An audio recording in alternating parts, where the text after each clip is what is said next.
Je suis chinois donc, j'ai sauté une classe, je fais du piano, j'ai des bonnes notes, je fais de la musculation et je tiens des business. Et tout ce que je viens de te dire est vrai. Si tu ne me connais pas, je me présente, je m'appelle Clément, j'ai 16 ans, je suis en terminale dans un lycée de région parisienne avec la section internationale chinoise ainsi que l'option mathématiques experte. Comme activité extrascolaire, je fais du piano depuis plus de 12 ans en compétition. Ensuite, je fais du street workout qui me permet de maintenir un physique assez athlétique. Enfin, je gère plusieurs business axés sur la création de contenu sur les plateformes TikTok et YouTube. Et aujourd'hui dans cette vidéo, je vais te présenter ma routine scolaire quasi parfaite dont tu pourras t'en inspirer, qui permet de gérer le temps entre mes études et mes nombreuses activités extrascolaires. Pour te donner une idée plus concrète de ma routine pendant les jours de cours, je vais t'emmener avec moi dans une journée dans laquelle j'ai cours de 8h à 18h, où j'aurai le temps de faire ma séance de sport, du piano, mais également de l'argent. Tous les jours, je me lève 20 minutes avant l'heure à laquelle je dois sortir pour aller au lycée. Par exemple, je sais que je dois partir à 8h de chez moi pour arriver à l'heure en cours, donc je me lève à 7h40.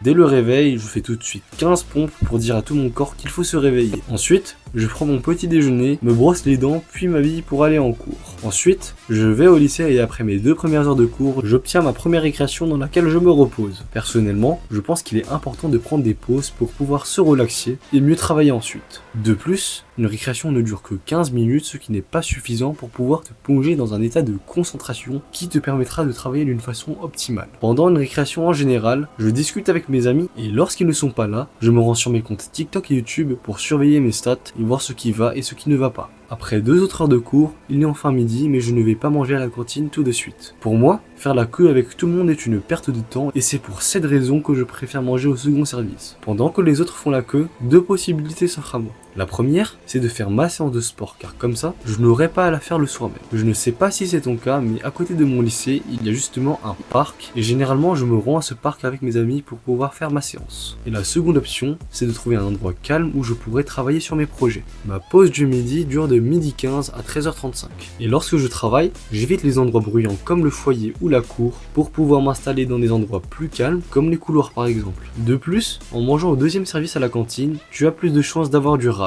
Lors de ma première prise de masse, je faisais que de prendre du rab à la cantine en appliquant cette technique et j'ai ainsi pu gagner plus de 10 kg en l'espace de 4 mois. À 17h45, je finis les cours et à 18h, je suis chez moi. Et c'est à partir de là que les choses sérieuses commencent. Pour connaître le temps disponible qu'il te reste, tu prends l'heure à laquelle tu dois te réveiller et tu y soustrais 8 heures. Pour moi, je dois me lever à 7h40, donc je soustrais 8 heures, ce qui me fait 23h40. Je dois donc au plus tard me coucher à 23h40. Tout d'abord, je sais que lorsque je rentre du lycée, je suis complètement KO. Je prends donc une pause de 30 minutes composée d'un goûter et d'une micro-sieste. Une fois mon énergie récupérée, je dois absolument faire 3 activités dans la soirée. Une activité physique, une activité créative et une activité intellectuelle, comme je l'ai dit dans une de mes vidéos. À 18h30, je commence tout de suite par l'activité physique, car comme ça, je peux arriver jusqu'à l'échec musculaire. Je m'entraîne chez moi et au street workout et ça fait à peu près plus d'1 an que je fais cela. Je m'entraîne 5 fois par semaine en suivant un programme push-pull-leg qui permet de travailler l'ensemble de mon corps. Chaque séance me prend 45 minutes en moyenne et me permet de travailler soit la force, soit l'hypertrophie.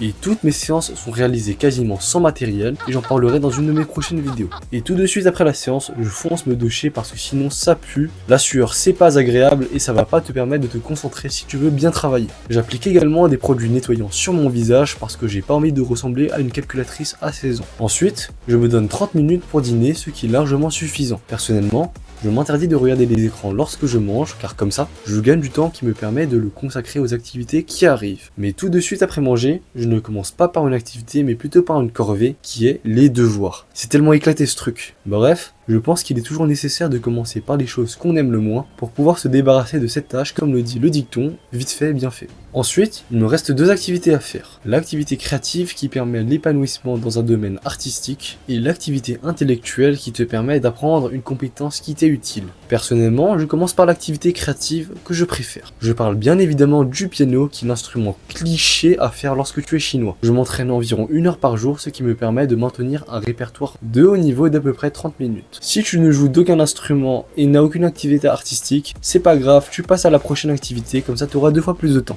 Et pour finir la journée, je travaille sur mes business axés sur la création de contenu pendant le temps qu'il me reste. Pour vous donner un bilan depuis la dernière vidéo que j'ai postée, j'ai commencé à générer des revenus avec les réseaux sociaux, mais je trouve que c'est trop peu pour le moment. Et une fois le travail fini, je peux enfin me permettre d'aller dormir pour pouvoir me reposer et me forger pour la dure journée du lendemain qui m'attend. Sur ce, j'espère que la vidéo vous a plu et je vous dis c'est ciao.